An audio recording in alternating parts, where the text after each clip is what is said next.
ഡോക്ടറിനെ കണ്ട് എക്സാമിൻ ചെയ്യുക. ഡോക്ടർ എന്ന് പറയുമ്പോൾ ട്രെയിൻഡ് ആയിട്ടുള്ള ആൾ വേണം. ട്രെയിൻഡ് ആയിട്ടുള്ള ഒരു ഡോക്ടർ അല്ലെങ്കിൽ സർജൻ ആവാം, അതാണ് നമ്മൾ പ്രിഫർ ചെയ്യുക, അല്ലെങ്കിൽ ഓങ്കോളജിസ്റ്റ് ചെയ്യിപ്പിക്കാം. ഇങ്ങനെ നിങ്ങൾ ചെയ്യുവാണെങ്കിൽ നമുക്ക് മാമോഗ്രാം ചെയ്യാതെ തന്നെ ഇത് നല്ലൊരു ബെസ്റ്റ് സ്ക്രീനിങ് ടെക്നിക്കാണ്. മാമോഗ്രാം ചെയ്ത ആരെങ്കിലും ഉണ്ടാവും? നല്ല വേദന എങ്ങനെയായിരിക്കും? വലിയ വേദന ഉണ്ടോ ഇല്ലല്ലോ? ഉണ്ട്, നല്ല വേദനയാണ്.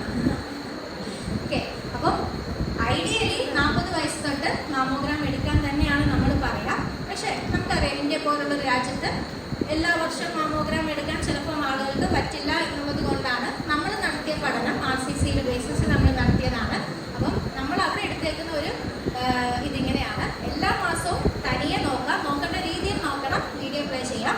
വർഷത്തിലൊരിക്കൽ നിങ്ങളൊരു ട്രെയിൻഡ് ആയിട്ടുള്ള ആളെ കൊണ്ട് നോക്കിപ്പിക്കാം. അതിനുശേഷം അതിൽ ഡൗട്ട് ഉണ്ടെങ്കിൽ മാത്രം നമ്മൾ മാമോഗ്രാം പറയും.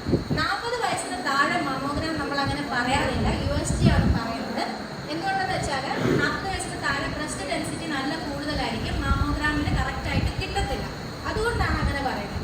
ഓക്കെ, 40 വയസ്സിന് മുകളിലോട്ട് ഈ USG മാത്രം ചെയ്താൽ പോരാ, USGയും മാമോഗ്രാമൂടെ ചേർത്ത് തന്നെയാണ് ചെയ്യേണ്ടത്. പിന്നെ എല്ലാവരും ഞാനിവിടെ കാണപ്പെടുന്ന ഒരു കോമൺ ട്രെൻഡാണ്, ഒരു സൈഡ് മാത്രം ചെയ്യുന്നവരുണ്ട്. ഒരു സൈഡ് എന്തെങ്കിലും ഡൗട്ട് തോന്നിയാൽ ഒരു സൈഡ് മാത്രം പോയി സ്ക്രീനിങ് ചെയ്യും. അങ്ങനെയല്ല ചെയ്യുന്നത്. അത് ചെയ്യുന്ന റേഡിയോളജിസ്റ്റിനും അറിയാം അങ്ങനെയല്ല ചെയ്യുന്നതെന്ന്. ഈ പറയുന്ന പൈസ ആയിരിക്കും ഇഷ്യൂ വരുന്നത്. ഒരു സൈഡിന് ഇത്ര എമൗണ്ട്, അടുത്ത സൈഡിന് ഇത്ര എമൗണ്ട് എന്ന് പറഞ്ഞിട്ടാണ് അവിടെ വരുന്നത്.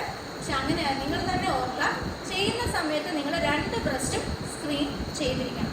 അപ്പോൾ ഒരു സൈഡിൽ ഒരു ബുദ്ധിമുട്ട് വന്നു, അത് മാത്രം ചെയ്താൽ പോരാ, 2 സൈഡും സ്ക്രീൻ ചെയ്യണം. എപ്പോഴും നമ്മൾ കമ്പയർ ചെയ്തിട്ടായിരിക്കും